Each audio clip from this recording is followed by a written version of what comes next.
Hey everyone, welcome back to another episode of Ask GN. As always, questions in the comment section below for next video. I've seen a few questions in other videos and I have a really hard time keeping track of those, so if you post them on this one, I'm more likely to see it.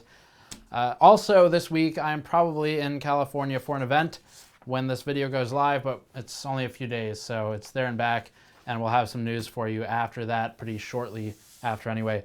The advertiser for this week, so this content, this Ask GN, is brought to you by Thermaltake and their Core P3 case, which can serve as an ad hoc test bench, is wall mountable. You can lay it flat or whatever you want really, and it now comes in a TG version, or tempered glass, which is really to be expected at this point.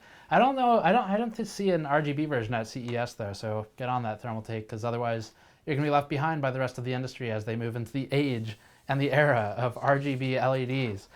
First question is from videokompuuter, who says, hi, why, oh yeah, this question. Hi, why does it seem that simple questions get discussed, ones that can take a couple minutes of Googling?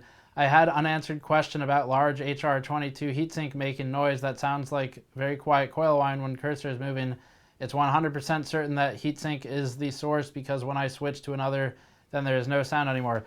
I'm not sure, you didn't provide enough info, but if anyone feels like the questions aren't advanced enough, feel free to leave your own down there, because I do look for more detailed or technical topics to talk about, and it doesn't help if you just say these aren't hard enough. So leave a comment there.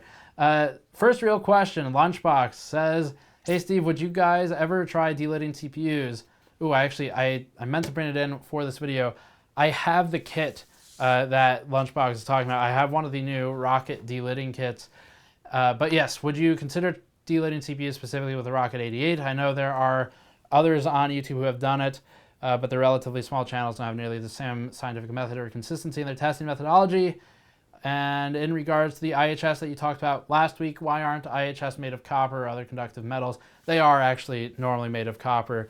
If you lap the IHS, if you basically sand it down, you'll see that a lot of them are copper, almost all of them really. But the interface between the IHS and the die isn't always great, as we talked about last week. As for the first part, delidding is on the radar. Once I get back from said trip, we're going to be delidding at least to 7700K and seeing how it performs without the with liquid metal. So I've got some liquid metal. I've been working with Rockit. They seem pretty damn competent. So we're working with them to figure out the best approach to it for this particular processor, see what kind of results we can expect, and what tests we should be running before and after, because once you've delidded it, you can't go back to the way it was. So a lot of testing to do to make sure we have all the data that's necessary, but yes, it is absolutely on the radar, and it is coming up sooner than you might think. So once I'm back, that's probably one of the first things I'll be working on. Next question, B10 Rain says, love the videos, thank you. My question is regarding CPU coolers. My Nzxt X41 is beginning to fail. I have an X99 motherboard with 5820K. This forces me to use the very top PCI slot, which is slightly closer to the CPU than usual for my 980 Ti Xtreme. I purchased the CM MakerAir cooler because I wanted similar performance to my X41, but moving away from AIOs temporarily. This cooler is an excellent performer, but barely fits between RAM and graphics card and is a bit unnerving. Is there any risk of the cooler tower fin should contact the card backplate? I've seen people freak out about it in forums, but I've also seen pros never mention it. This is a really good question, and one that I've run into a few times with Be Quiet coolers. Some of theirs have those metal brackets you're talking about, where it uses basically a metal hook, pretty cheap kind of just brackets that hook into the fan, and then you wrap those around and hook into the fins for the heatsink. So I've used those, and I've had that problem where on some boards, particularly for the ones I've worked with, they tend to not be the X series, they tend to be Z series boards or something like that, where the back of the video card's right against it, and even in some cases touching, and that can be definitely a concern. There's a few approaches to this. One, if there's no backplate, then yeah, you should be a little careful, because you don't want a metal bridge between some kind of circuitry on the backside of the PCB for the video card. So don't let any bridges form. And some cards on the backside are more complex than others. Some might have like or VRAM actually components on the back, including older cards, but the Titan X I believe has a lot of that on the back side. So yeah, be careful of that. The solutions are pretty easy. So when I had to do a be quiet cooler of some kind on a system where there was contact between the bracket and the GPU, my solution was to just wrap the exposed metal bracket in electrical tape because it's non-conductive, and that was fine for me. Now, of course, make sure you're very careful about this. Make sure there's no exposed bits anywhere because you don't want to bridge contacts between things that can short circuit and damage something or destroy something. But generally something like that is fine because the real electrical tape will not be electrically conductive. You can wrap it around the metal, and if that tape touches the backside of the PCB, no problems at all. It's not in danger of melting. It's not in danger of bridging anything. So that should be fine. And that would be my solution. But yeah, it's something to be worried about if it's exposed. If there's a backplate on the card, then don't worry about it, as long as you're not bridging contacts with anything important. And those brackets, by the way, in general make me nervous because I don't like having metal in the system that's not secured by threads, but it's normally fine. Next question, Ripan Dutta says, question for Steve. Hello, I built a new system consisting of a 1050 Ti only to know that it won't support my good old VGA monitor. Can I use a passive HDMI to VGA converter, or do I need an active converter? This is an excellent question and brings up a topic that we covered several years ago. It was one of our biggest hit videos for the time, and probably still is. I think I called it Fake Cables or something like that, and Lifehacker shared it, which was great for us. So that video is still relevant, especially for this question. The question I think that we answered then was what happens when you buy one of these VGA to HDMI or DisplayPort in modern day converters. Does it work? Because VGA is analog, HDMI, DisplayPort are digital, so you can't just do a straight wire to wire, pin out to pin out cable. It's not going to work. Now there are cases where people say it works, and the reason that happens is because some specific laptops, their GPUs can do the active conversion for you. That's not really common for most systems. It's not common, as far as I know, for desktop GPUs, but by and large, those cables will do nothing for you other than take your $10, and then you're not going to return it because who wants to send something back for 10 bucks? And so then they get what they wanted. I would recommend only buying active converter cables if you're going from analog to digital, unless you know for certain that your device has something that can handle the conversion for you in the device, like, again, some of those laptops. But yeah, it's not going to work, and that's explained in the video, but basically, pin out to pin out, you need something in there to translate the signal so that it actually will appear. And recently, I did have to convert one of our VGA monitors. For years, it's been VGA to DVI, and I still use it because 1280 by 1024, it's perfectly fine for thermal testing. We don't care about resolution on that. We're just running some synthetic burn-ins. So it's great because it's a small display and it's cheap and it's never needed anywhere else. But to convert it, I had to buy an HDMI or a VGA to DisplayPort converter, and I was worried about it, but did find some that work. And if I remember, I'll put a link to that in the description below if you want to buy one that I know for sure on our systems works and converts the signal just fine without issue. So that should help out. And the reason I did that, by the way, a DVI on the video cards we were working with didn't have the right pin set, so that was no good, just doing VGA to DVI. Next question, slikrx says, Jen, I'm running an Asus Dual 1070 video card, and when benchmarking it and overclocking it, I've noticed it runs out of power before it gets unstable. There's only a single 6-pin connector. Is it possible to plug the GPU cooler fans into a separate video card, into a separate controller so it can free up more power for the core? I heard somewhere that the video card might notice the open circuit and throttle or do some other things. Just wondering if that's true. I'm not sure. On the cards we've worked with, I've not seen that, and we've done that a lot. I suppose it's possible, and maybe even likely, that some of these cards, Asus I haven't worked with for a while, so keep that in mind. But with the other cards I've worked with, generally, if we plug in the fan to something else, it hasn't been an issue.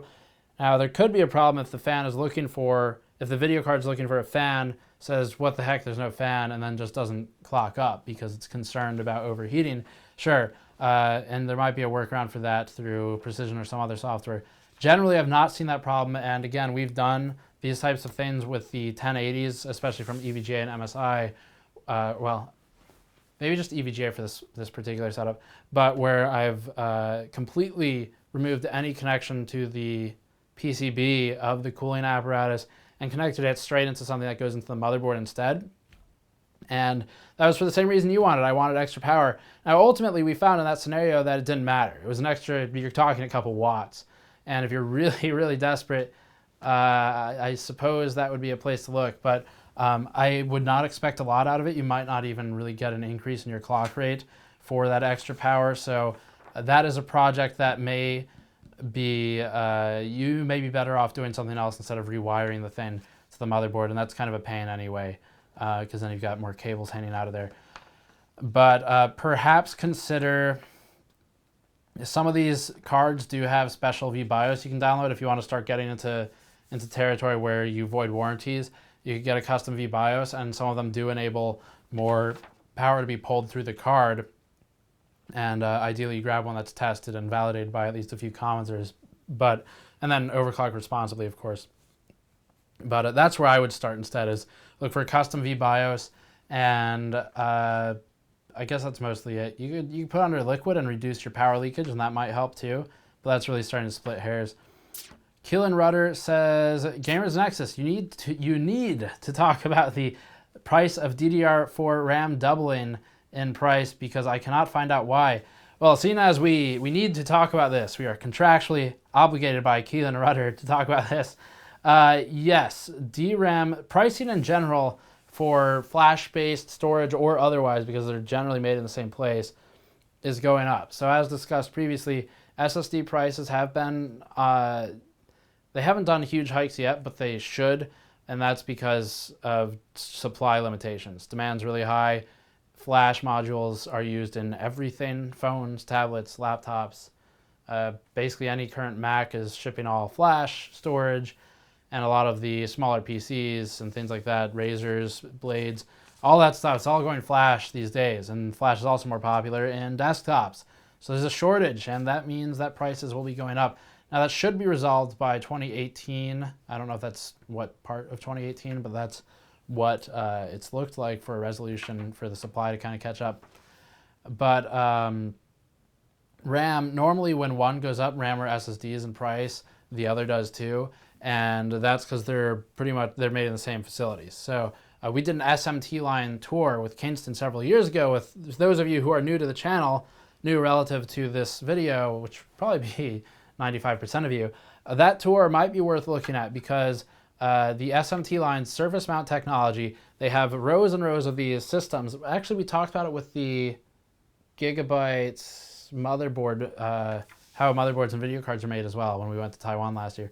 But surface mount machines, there's pick and place, there's other devices, and they put the small SMD, the small components on the PCBs, and it's largely automated, not entirely. But the RAM, the video cards, the SSDs, they can all go through these same machines. Even motherboards, there's some special parameters for motherboards because they are larger. But if you go to Kingston's Fountain Valley location, they actually have an SMT line in the US still. They're one of the only people who still have one in the US. It's not in active use as much these days as it used to be. Definitely has spun down a bit, but in that facility, you go in one day, it could be RAM, and the next day it could be SSDs. And so the point of saying that is, because the same machines are used to make the two products, generally their prices correlate with one another when they're increasing or decreasing. Just based again on supply, or if a facility has caught on fire, like happened a few years ago, that obviously impacts price as well when someone's spun down a facility or is building a new one. Last question, John STF72 says, I'm surprised you're not sponsored by L'Oreal because you deserve it. Well, John, and anyone else, you can email them and suggest that they come over here and sponsor us, because I would be willing to take their money, because a shampoo sponsor really doesn't interfere with hardware. There's no bias there. So it's pretty much perfect. Thank you for watching. As always, questions in the comment section below. If you have a more advanced question, please feel free to leave it. I will do my best to answer. Sometimes I don't know the answer, pretty often actually, and I have to go look it up. So if it's technical and you don't think I'll know it, ask it anyway, and I'll forward it to someone at Intel or NVIDIA or AMD or wherever it may belong to get the correct answer from an engineer. So subscribe for more. Patreon link in the post-roll video as always. Thanks for watching. I'll see you all next time.